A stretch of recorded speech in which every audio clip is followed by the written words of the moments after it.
तो मुझे पता है, पर राजस्थान में सबसे ज्यादा वोटों से अगर आप सोचते हो और मानते हो कि ये जीतेंगे तो दोनों हाथ खड़े करो। जो जो ये मानते हैं वो दोनों हाथ खड़े करो। और ये पंजा हम न तो देखते हैं न दिखाते हैं। संकल्प की मुट्ठी बंद करो और पूरी ताकत से बोलो, भारत माता की, भारत माता की। भारतीय जनता पार्टी के थानागाजी विधानसभा में आयोजित आज इस चुनावी सभा में मंच पर उपस्थित आप सबके लाडले नेता, राजस्थान सरकार के पूर्व काबीना मंत्री, जन जन के लाडले मेरे मित्र हेम सिंह भडाना जी,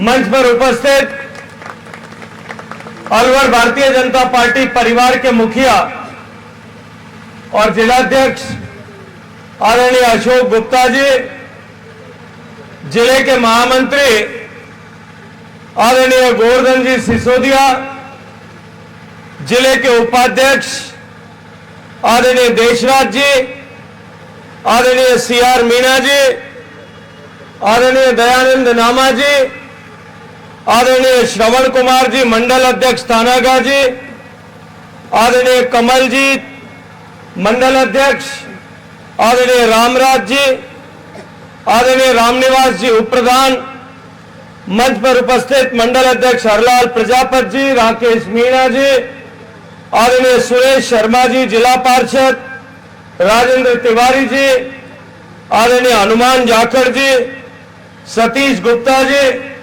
इस मंच पर उपस्थित और मंच के सामने बैठे हुए भारतीय जनता पार्टी के सभी वरिष्ठ दायित्ववान कार्यकर्ता, पूर्व दायित्ववान कार्यकर्ता, जनप्रतिनिधिगण, पूर्व जनप्रतिनिधिगण, भारतीय जनता पार्टी को इस अपार संख्या में जन समर्थन देने के लिए आए हुए सभी मेरे पिता तुल्य बुजुर्ग, युवा साथियों, पत्रकार मित्रों, इस अभूतपूर्व स्नेह से भरे हुए स्वागत के लिए मैं आप सबका हृदयपूर्वक धन्यवाद करता हूं, आप सबका अभिनंदन और आभार ज्ञापित करता हूं। मित्रों, 3 दिन पहले दिवाली थी। मैं दिवाली की आप सबको अनंत कोटि शुभकामनाएं प्रेषित करता हूं। मित्रों, दिवाली के ये दीपक हम सबके जीवन में एक रोशनी लेकर के आए और इस दिवाली के दियों से जो राजस्थान के लोगों ने संकल्प किया है, ये राजस्थान से इस कुशासन के अंधेरे को मिटा करके, राजस्थान से इस कदाचार के राज को मिटा करके राजस्थान में सुराज की स्थापना करेंगे, राजस्थान में सदाचार की स्थापना करेंगे। मैं इस संकल्प के लिए आप सबका अभिनंदन करता हूं, आप सबको अभिवादन करता हूं। मित्रों, अब की बार का साल बहुत विशेष साल है। अब की बार के साल में हमको 4 बार दिवाली बनाने का मौका मिलेगा। सामान्यतः हम साल में 1 बार दिवाली मनाते हैं। हम सब के लिए निश्चित रूप से दिवाली बहुत महत्वपूर्ण होती है। अब की बार हम 4 बार दिवाली बनाएंगे। जब दिवाली होती है, माननीय प्रधानमंत्री जी कल मारवाड़ में एक सभा में कह रहे कि दीपावली में माताएं बहनें घर की सफाई करती हैं। और सफाई कैसे करती हैं कि घर का कोई भी कोना, छोटे से छोटा किनारा, कहीं बचा हुआ कोई खांचा, कोई भी बाकी नहीं रहता। सब जगह पर तन्मयता और तल्लीनता के साथ में मेहनत करके, सफाई करके सारे कचरे को बाहर निकाल देती है। अब की बार इस दिवाली पर राजस्थान के कचरे को भी साफ करना है कि नहीं करना है? जैसे माताएं बहनें करती है वैसे तल्लीनता से करना है कि नहीं करना है? एक एक कोने खांचे में से निकाल करके भी करना है कि नहीं करना है? हमने एक दिवाली मनाई, राजस्थान के लोग दूसरी दिवाली 3 तारीख को जिस दिन परिणाम आएगा उस दिन मनाने वाले हैं। यह दिवाली जो अभी 3 दिन पहले गई है, यह दिवाली हम मनाते हैं भगवान राम के रावण पर विजय के उस प्रतीक के रूप में, उस स्मृति के रूप में। जब भगवान ने कदाचार के राज को समाप्त करके, अन्याय को समाप्त करके सुशासन को स्थापित किया, राम राज्य को स्थापित करने के लिए वो रावण का वध करके वापस अयोध्या में लौटे थे, तब अयोध्या वासियों ने राम के सम्मान में और सुशासन के आगमन के प्रतीक के रूप में घी के दिए जला करके दिवाली मनाई थी। मित्रों, 3 तारीख को ठीक वैसी ही परिस्थिति राजस्थान में होगी। जिस तरह से भगवान राम की सेना में सामान्य लोग, वनवासी लोग, वानर, भालू, बरूद ऐसे इकट्ठे होकर के उनकी शक्ति से राम ने उस 3 लोक के विजेता रावण को हरा करके सुशासन को स्थापित किया था। ठीक उसी तरह भगवान राम की सेना जो मेरे सामने बैठी है, ये राम की सेना 3 तारीख को राजस्थान में सुशासन की स्थापना करेगी। उस दिन हम लोग एक बार फिर दिवाली मनाएंगे। तीसरी दिवाली, जिस चीज का हम सनातनी लोग पिछले 450 साल से इंतजार कर रहे हैं। हम सब के पूर्वजों ने जिस राम मंदिर के निर्माण के लिए भगवान राम जो भारत के सनातन धर्म के लोगों के, सनातन मतावलंबियों के लोगों के आस्था का प्रतीक है, उनके लिए अस्मिता का प्रतीक है, जो भारत के सम्मान का सूचक है, उस भगवान राम का मंदिर अयोध्या में जन्म स्थान पर बनना चाहिए। आपके और मेरे पूर्वजों ने 450 साल तक गिन गिन करके अपने शीश दान उसके लिए किए। यह भारत के सम्मान का प्रतीक था। आजादी के बाद में भी निरंतर हमारी उस साधना को रोकने का जिस तरह से प्रयास किया गया, भगवान राम के अस्तित्व को नकारने के षड्यंत्र किए गए, भगवान राम के अस्तित्व को चुनौती दी गई, न्यायालयों में झूठे एफिडेविट दायर किए गए।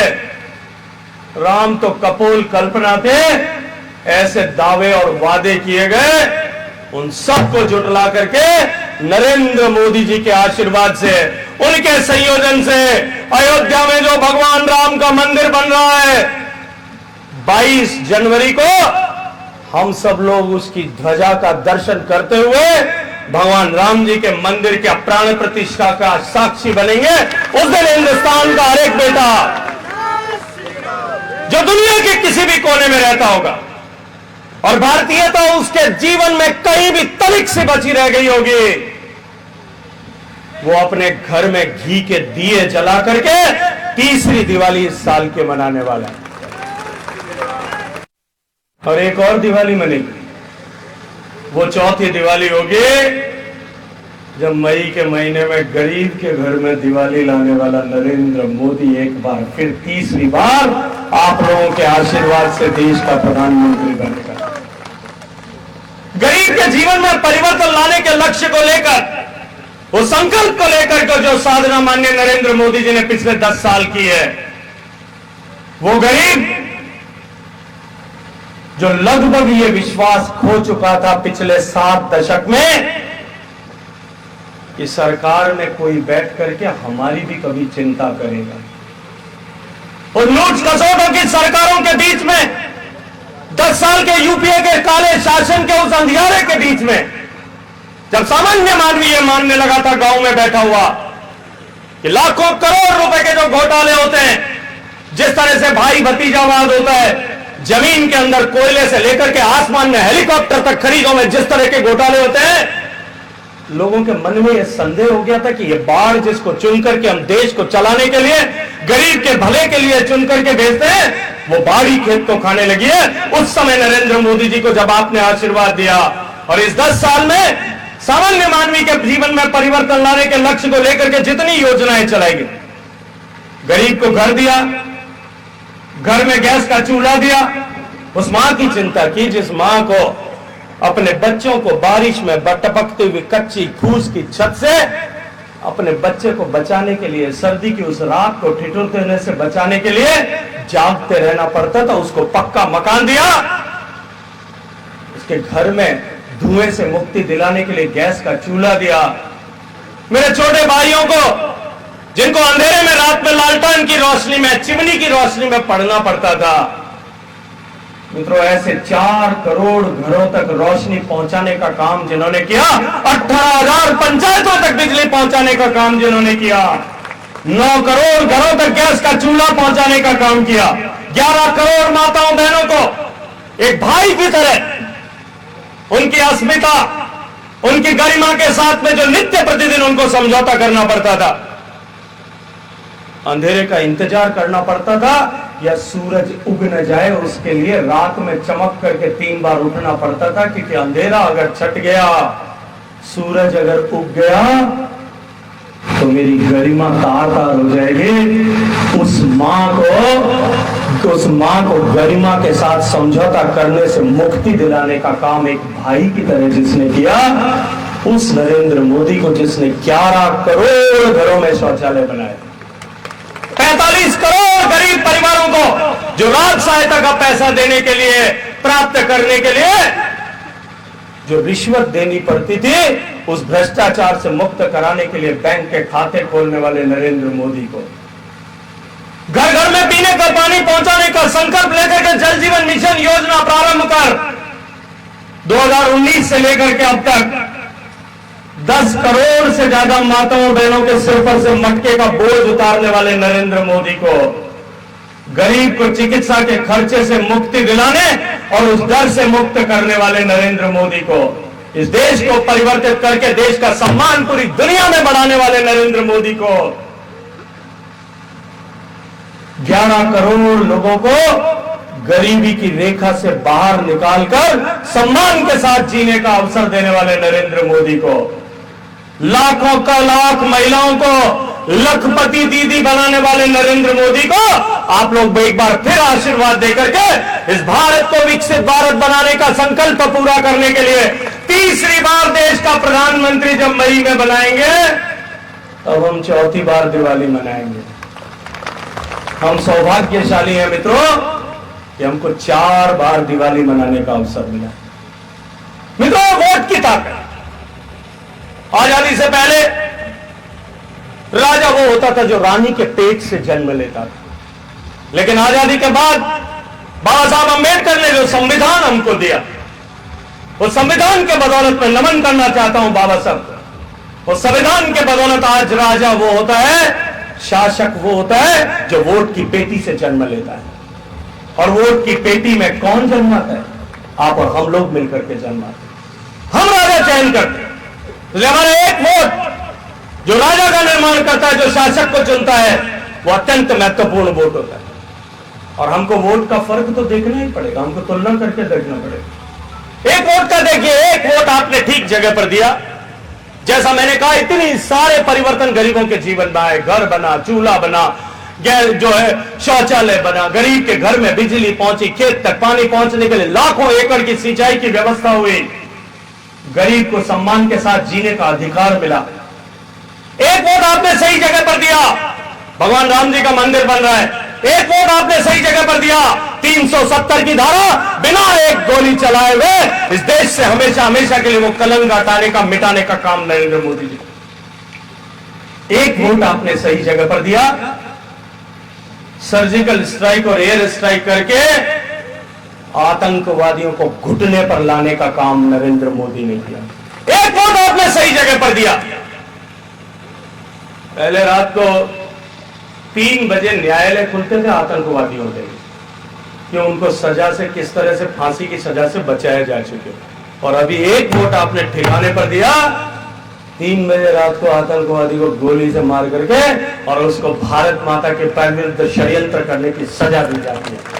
3 बजे रात को भारत के वीर सैनिक पाकिस्तान में जाकर के आतंकवादियों के अड्डों को नेस्तनाबूद करते हैं। भारत के हवाई जहाज जाते हैं और बम बारिश करके पाकिस्तान में बालाकोट में जाकर के आतंकवादी ट्रेनिंग कैंपों को समाप्त कर देते हैं। और आपने एक वोट सही जगह पर दिया, भारत एक स्पष्ट संदेश पूरी दुनिया को दे पाया कि भारत के विरुद्ध चलने वाली हर एक गतिविधि, चाहे वो भारत की भूमि से हो रही हो या भारत की भूमि से बाहर कहीं से हो रही हो, अब भारत बर्दाश्त नहीं करेगा। एक वोट आपने सही जगह पर दिया। ये अलवर सैनिकों की धरती है, अलवर सूरमाओं की धरती है, ये अलवर इतिहास रचने वाले लोगों की धरती है। एक वोट पर आपने सही जगह पर दिया। जिस सम्मान के लिए हमारे सैनिक बंधु पिछले 6 दशक से इंतजार कर रहे थे, कांग्रेस पार्टी ने 500 करोड़ रुपए का झुंझुना देकर के ओआरओपी की जो बात की थी, लगभग 90,000 करोड़ रुपए अब तक मेरे वीर सैनिकों के खाते में डाल करके और भी ओआरओपी लागू करने का काम जैसे किया। एक वोट की ताकत, आपके एक वोट की ताकत। अगर मुझे योजनाओं की बात करनी हो और एक वोट की ताकत की बात करनी हो तो हेम सिंह जी एक दिन यहां पर भर्तृहरि महाराज का जागरण करना पड़ेगा। जागरण होता है कि नहीं होता? आपको भर्तृहरि बाबा करते हो कि नहीं करते? भर्तृहरि बाबा के जागरण में क्या करना पड़ता है हमको? एक भजन मंडली बुलानी पड़ती है, 2 4 5 भजन गाने वाले बुलाने पड़ते हैं कि नहीं बुलाने पड़ते? उसके साथ में क्या क्या चाहिए होता है? एक हारमोनियम बजाने वाला चाहिए होता है, एक जो है उसके साजबाज में ढोलक बजाने वाला चाहिए होता है, एक वो तबला बजाने वाला चाहिए होता है, 2 4 मंजीरे बजाने वाले चाहिए होते हैं, 2 3 खुड़ताल बजाने वाले चाहिए होते हैं, एक वो आजकल बड़ा बाजा आता है, क्या कहते हैं भाई, मुझे पता नहीं उसका नाम, क्या कहते हैं उसको, ऑर्गन बजाने वाला चाहिए होता है, 1 2 डंडी से वो डम डम डम डम बजाते हैं वो भी चाहिए होता है। इतने सारे साज सामान साजबाज की जरूरत हमको एक जागरण कराने के लिए पड़ती कि नहीं पड़ती? 8-10 माइक भी लगाने पड़ते। और उस जागरण में मैं भी क्या है कि मुझे भी अपनी कॉन्स्टिट्यूंसी में रात में जागरणों में जाना पड़ता है। मैं देखता हूं अमूमन रात को 12 बजते बजते जागरण में वही लोग बैठे रहते हैं, बुजुर्ग लोग जिनको घर में नींद नहीं आती, बाकी सब घर जाके सो जाते। बुजुर्ग लोग बैठे रहते हैं वहां पे, बाकी सब घर जाकर के सो जाते। मैं जिम्मेदारी के साथ में एक बात कहता हूं, हेम सिंह जी और गुप्ता जी, एक दिन यहां जागरण रख लेना थाना गाजी। न बाजा चाहिए, न पेटी बाजा चाहिए, न तबला चाहिए, न मंजीरा चाहिए, न झींझा चाहिए, न वो ऑर्गन चाहिएगा और न पैड चाहिएगा, एक माइक लगा देना। और जिम्मेदारी से एक बात कहता हूं, जिम्मेदारी के साथ में, कि मैं नरेंद्र मोदी जी की योजनाओं का और उसका भारत पर पड़े हुए प्रभाव का जागरण आपके सामने करूंगा। और एक रात में, उस रात में जब मैं जागरण करूंगा, पूरी रात में 8 साल से लेकर के 80 साल तक का वहां बैठा हुआ आदमी आंख नहीं झपका सकेगा। और वो नहीं जो घर में बैठ करके बेडरूम में भाभी जी के पास सो रहा होगा ना, वो भी उठ करके बैठ करके सुनेगा, इधर उधर नहीं देख सकेगा, बालकनी में आकर के सुनेगा, छत पे जाकर के सुनेगा। मेरी उसमें कोई मानता नहीं।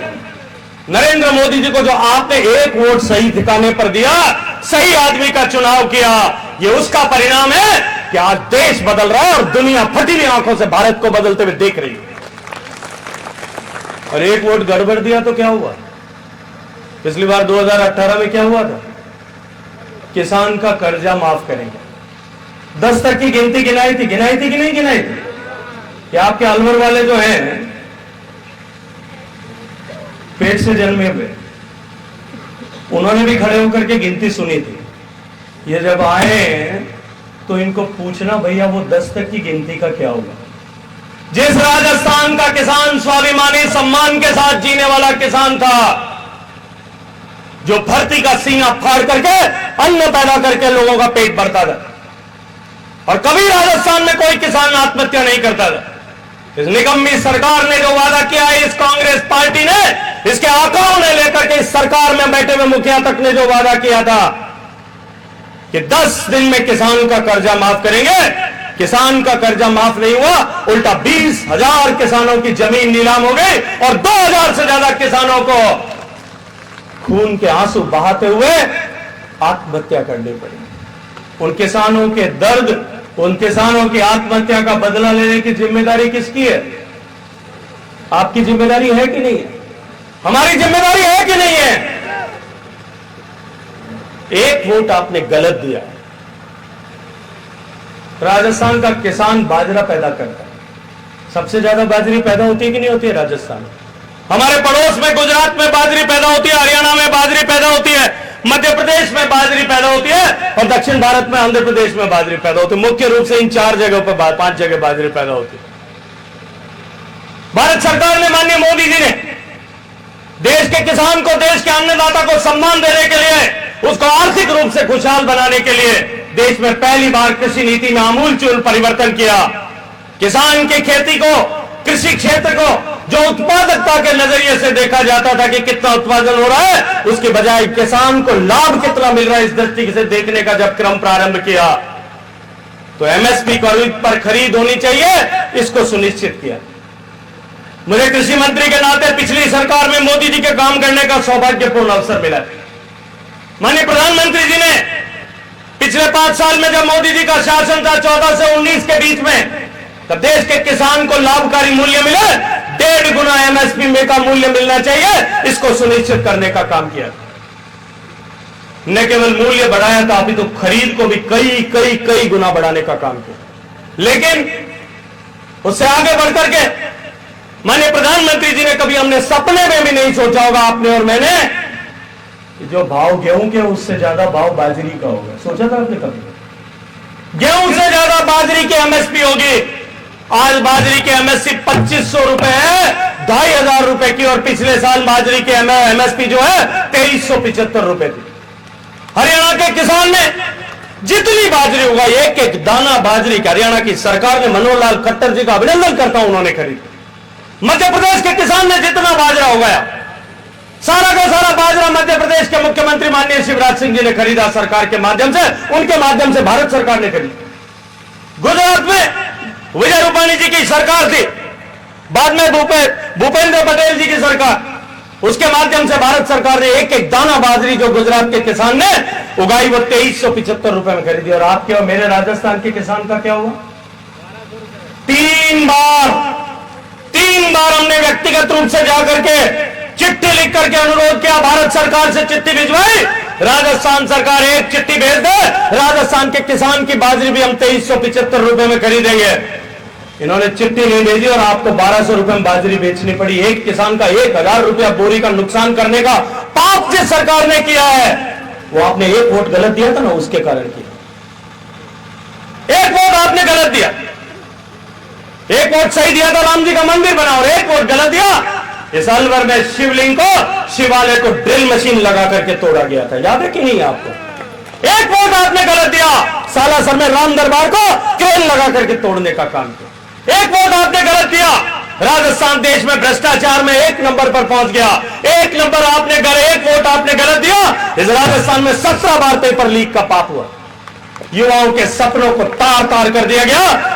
और ये गरीब आदमी, गरीब किसान जो अपना पेट पर गांठ बांध करके अपने बच्चों को पढ़ाता है, उसके अरमानों को चूर चूर करने का पाप इस अशोक गहलोत सरकार ने किया कि एक वोट आपने गलत दिया। एक वोट, मात्र एक वोट आपने गलत जगह पर दिया। राजस्थान जिसकी पहचान महिलाओं के सम्मान के साथ होती, आपके मेरे सबके क्षेत्र में, गांव में हजारों लोग ऐसे मिल जाएंगे। राजस्थान के लिए कहते हैं पग पग सूरा देवड़ी, पग पग सतिया थान, दग भरता मन डर पे, वो है रंग भरो राजस्थान। एक एक पांव रखते हुए डर लगता है, क्योंकि हर पांव में कहीं किसी सूरमा की देवली होगी जिसने भारत के अस्मिता के मान बिंदु गाय, गंगा, गौरी, गीता, गायत्री, उसके लिए हंसते हंसते अपने आप को कुर्बान कर दिया। और उसके पीछे सती हुई किसी न किसी मां का थान होगा, जिसने इस संकल्प के साथ में कि मेरे मरने के बाद में भी मेरी देह को कोई अपवित्र न कर सके, हाथ न लगा सके, इसके लिए हंसते हंसते जौहर कर लिया होगा, अग्नि स्नान कर लिया होगा। ये ऐसे राजस्थान की धरती जिसमें यहां से पास में सवाई माधोपुर में राणा अमीर देव की पत्नी रानी रंगा देवी ने 26,000 माताओं बहनों के साथ में, आपकी मेरी सबकी दादियां नहीं होंगी, 26,000 माताओं बहनों के साथ में जल में समाधि ले ली थी कि उनके देह को कोई अपवित्र हाथ छू न पाए। रानी पद्मिनी, मेवाड़ की रानी, 16,000 महिलाओं के साथ में अग्नि स्नान कर लिया था। कल्पना कीजिए कितना बड़ा महिलाओं के सम्मान और कैसा चरित्र राजस्थान का था। उस राजस्थान जिसकी पहचान पन्ना और गोराधाय से थी, जिन्होंने हंसते हंसते अपने कलेजे के टुकड़े अपने बेटे को, अपने राजा की बेटी, अपने स्वामी के बेटे को बचाने के लिए, कटाने के लिए जो है वो स्वीकार कर लिया। इस राजस्थान की पहचान उस हाड़ी रानी से थी। पति युद्ध में जा रहा है और उस पति का मन जो है कहीं मेरे में ना अटक जाए, अपने हाथ से अपना तलवार से गला काट करके थाली में डाल करके बेच दिया। उस राजस्थान की, उस महिलाओं से राजस्थान की पहचान थी। इस राजस्थान की पहचान मीराबाई के भजनों से, गीतों से थी। कालीबाई, सुदूर बांसवाड़ा में वो छोटी बच्ची अपने गुरु गोविंद, जो आदिवासी जलियांवाला बाग के कांड से भी पहले जब हजारों लोगों को अंग्रेजों ने गोलियों से भून दिया, आदिवासियों को, अपने गुरु गोविंद को बचाने के लिए, अंग्रेजों के पंजे से बचाने के लिए जिसने हंसते हंसते मरना स्वीकार कर दिया, उससे पहचान दी। इस राजस्थान की पहचान कर्माबाई के खींच से थी, नरसिंह जी के मायरे से थी। उस राजस्थान की पहचान के मुंह पर कालिक पोत करके राजस्थान को दुनिया की नजरों में रेप कैपिटल बना करके, देश में जिस प्रदेश में सबसे ज्यादा बलात्कार होता है, ऐसा प्रदेश बनाने का पाप जिस सरकार ने किया, वो एक वोट गलत देने के कारण से हुआ। एक वोट गलत देने के कारण से आपके अलवर में क्या कसूर था उस बेटी का, जिसके साथ में 3-3, 4-4 लोगों ने दरिंदगी की और उसके बाद में गला दबा करके उसको मारने की कोशिश की, और जब नहीं मरी, तड़प रही थी, तो सिर पे लठ को वार किया, उसके बाद में भी नहीं मरी तो मुंह पर तेजाब डाल दिया, और तेजाब डाल करके तड़पती हुई किसको कुएं में फेंकना जिसने किया, वो पाप आपने एक वोट गलत जगह पर दिया, उसके कारण से हुआ। 2 लाख माताओं बहनों के साथ में, घर परिवार की बेटियों के साथ में इस तरह का खोटा काम पिछले 5 साल में हुआ, क्योंकि हमने एक वोट गलत जगह पर दे दिया। इस राजस्थान को बेरोजगारी की राजधानी बनाने का षड्यंत्र और पाप हुआ, इस राजस्थान को भ्रष्टाचार में पहले पायदान पर पहुंचाने का पाप हुआ। ये जो राजस्थान आदरणीय वसुंधरा जी की सरकार के समय में, माननीय मोदी जी और वसुंधरा जी की जब डबल इंजन की सरकार थी, देश की सरकार की कोई भी योजना हो, उस योजना के इंप्लीमेंटेशन में पहले नंबर पर जो राजस्थान दूसरे और पहले नंबर पर रहता था।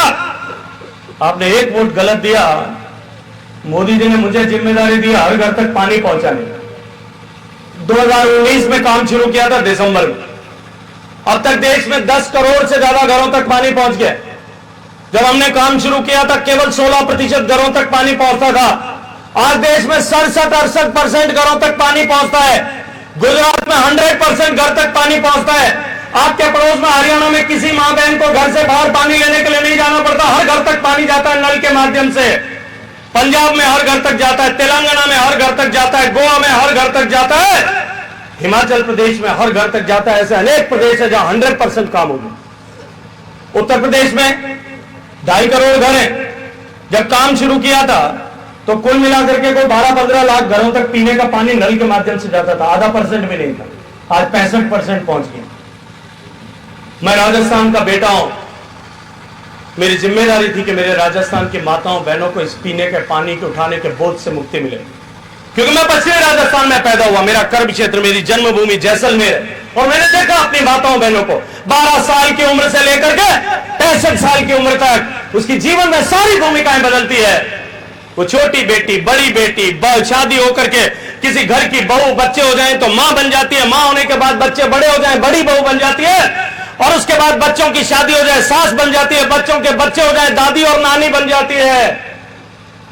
लेकिन उसके सर पे से मटका नहीं उतरता। 12 साल से लेकर 65 साल तक छोटा मटका से शुरू होता है, बड़ा मटका, उसके ऊपर मटका, उसके ऊपर छोटा मटका, ये बढ़ते भी है और वापस बुढ़ापा आता है तब उतरते भी है। लेकिन वो मटका उसके सिर से उतरता नहीं, वो जो इंगानी रख करके पानी लेने के लिए जाते हैं उसका निशान उसके सिर पर बन जाता है। मैंने देखा 15-15 किलोमीटर रोज पानी लेने के लिए मेरी माताएं बहनें चलती है रोज, और अपने जीवन में जितना पानी लेने के लिए वो परिश्रम करके जितने कदम चलती हैं, अगर सारे कदमों को एक लाइन में जोड़ दिया जाए, आप भरतरी की परिक्रमा करते होंगे, गोवर्धन की परिक्रमा करते होंगे, वो अपने जीवन में धरती की 3 बार परिक्रमा करने जितना परिश्रम करती है। उसके सर से मटका उतरना चाहिए, उसको इस बोझ से मुक्ति मिलनी चाहिए, उसको इस अभिशाप से मुक्ति मिलनी चाहिए।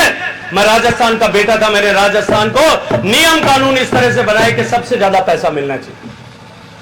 मैंने 30,000 करोड़ रुपए का एलोकेशन किया माननीय प्रधानमंत्री जी के आशीर्वाद से। माननीय प्रधानमंत्री जी का आशीर्वाद से राजस्थान के 1 करोड़ 5 लाख घरों तक पानी पहुंचना चाहिए। उसके लिए 60-70 हजार करोड़ रुपए की योजनाएं सैंक्शन की, एक भी घर बाकी न रहे ऐसी योजनाएं सैंक्शन कर दी। जब सबसे ज्यादा पैसा मोदी जी ने दे दिया और सारी योजनाएं सैंक्शन कर दी, तो काम तेज गति से होना चाहिए कि नहीं होना चाहिए? होना चाहिए कि नहीं होना चाहिए? राजस्थान में हुआ क्या, और उसमें क्या हुआ? भ्रष्टाचार हुआ। ठेका देने में भ्रष्टाचार, पाइप खरीदने में भ्रष्टाचार, मोटर खरीदने में भ्रष्टाचार, पाइप जमीन में डालने में घोटाला, टंकी बनाने में घोटाला, और इस जल जीवन मिशन को घोटाला मिशन बनाने का पाप जिन लोगों ने किया वो इसलिए कर पाए क्योंकि आपने एक वोट खोटी जगह पर दे दिया। आज राजस्थान जिसने 12% से शुरू किया अभी 40% तक भी नहीं पहुंच पाया। राजस्थान को ऐसी सारी योजनाएं, मैंने तो एक उदाहरण दिया है, ऐसी सारी योजनाओं में पीछे धकेलने, नीचे धकेलने का पाप इसलिए कर पाए क्योंकि एक वोट आपने गलत जगह दे दिया। अब आप तुलना कर लीजिए, मैं ऐसी बहुत सारी बातें बता सकता हूं, लेकिन एक वोट सही जगह पर दें और एक वोट गलत जगह पर दें, उसका परिणाम क्या होता है। एक वोट आपने गलत जगह पर दिया, करौली में दंगा हुआ, करौली के बाद भीलवाड़ा में दंगा हुआ, भीलवाड़ा के बाद जोधपुर में दंगा हुआ, जोधपुर के बाद में उदयपुर में उन लोगों की, क्योंकि सारे दंगों में तुष्टिकरण हुआ, मंदिरों को तोड़ने में तुष्टिकरण हुआ, हिंदू के त्योहारों पर प्रतिबंध लगा करके तुष्टिकरण किया, दंगों की जांच में तुष्टिकरण किया, गिरफ्तारी में तुष्टिकरण किया, जमानत देने में तुष्टिकरण किया, मुआवजा देने में तुष्टिकरण किया। तब ऐसे अलगाववादी ताकतों के हौसले और हिम्मत बढ़े कि उदयपुर में उस कन्हैयालाल टेलर की गले से हाथ जो है सिर को धड़ से जुदा कर दिया गया। एक वोट आपने गलत दिया ना, उसका हौसला इतना बड़ा। एक वोट आपने गलत दिया, उसका खामियाजा राजस्थान के 7.5 करोड़ लोगों ने पिछले 5 साल तक भुगता है। मित्रों, अब समय आ गया है कि हम सही फैसला लें और कठोर फैसला लें। अब की बार यह तय कीजिए कि थानागाजी में अब की बार हम एक भी अपने भाई को, ये जो देश का युद्ध है,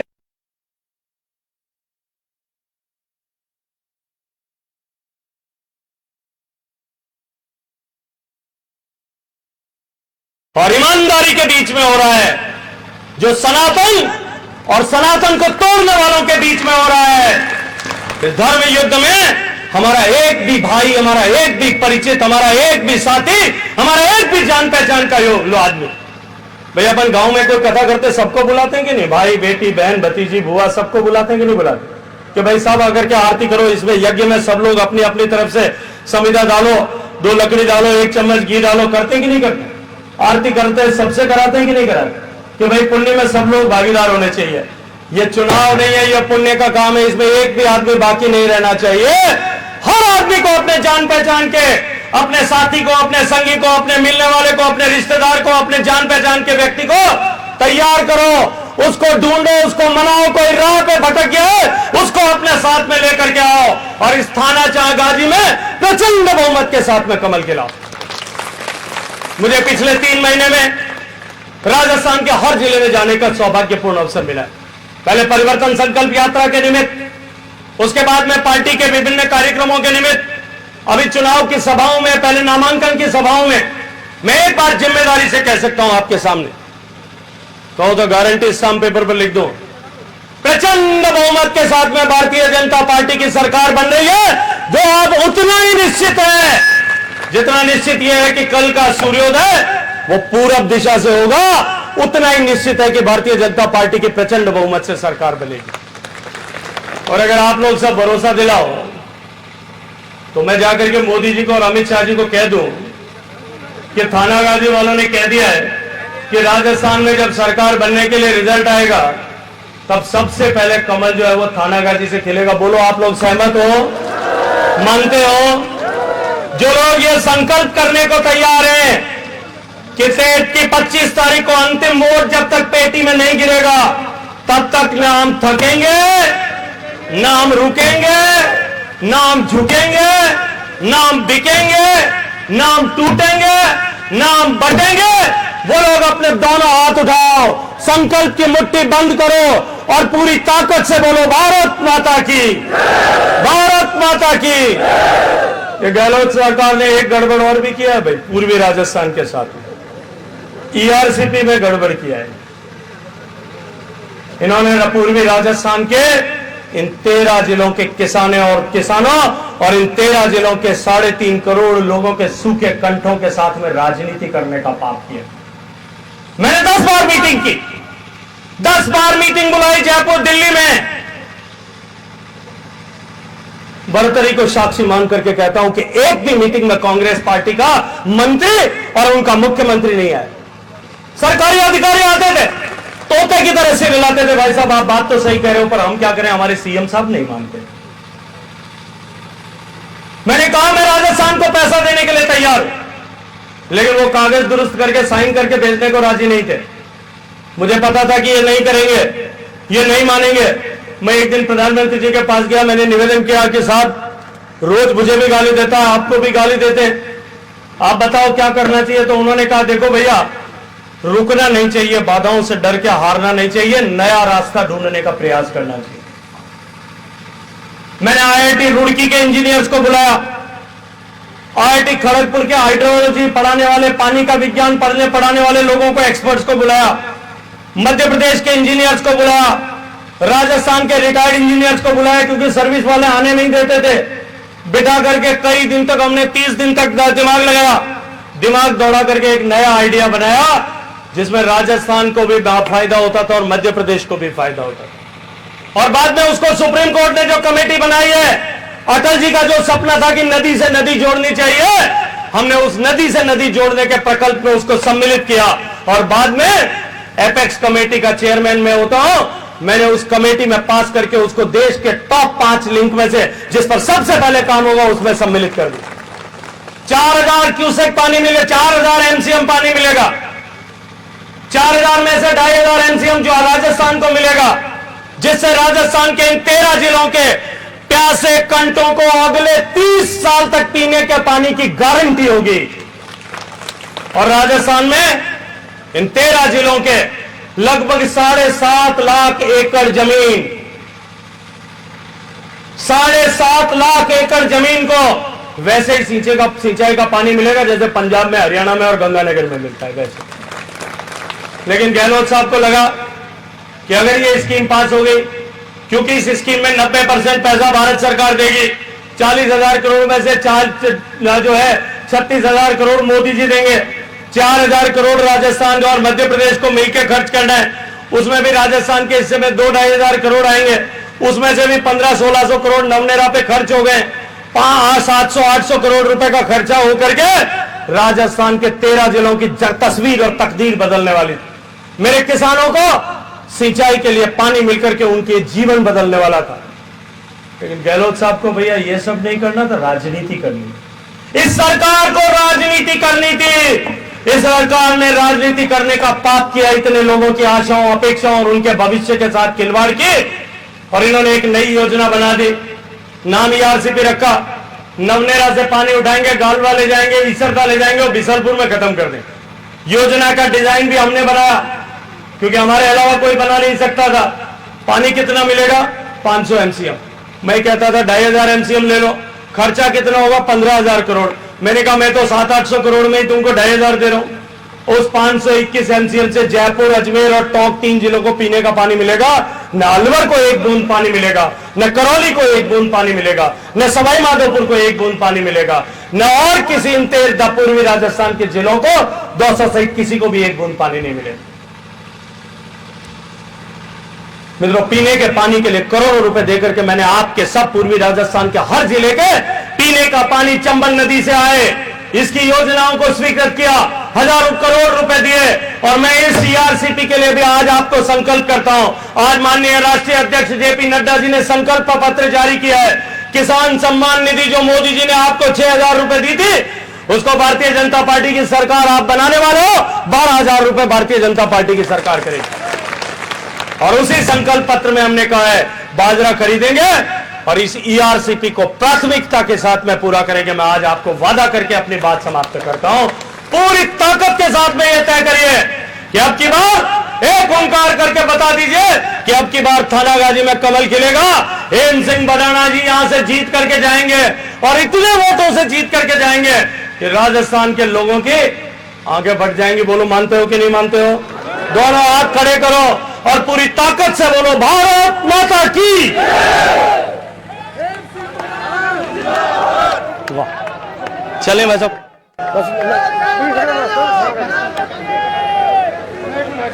चलो।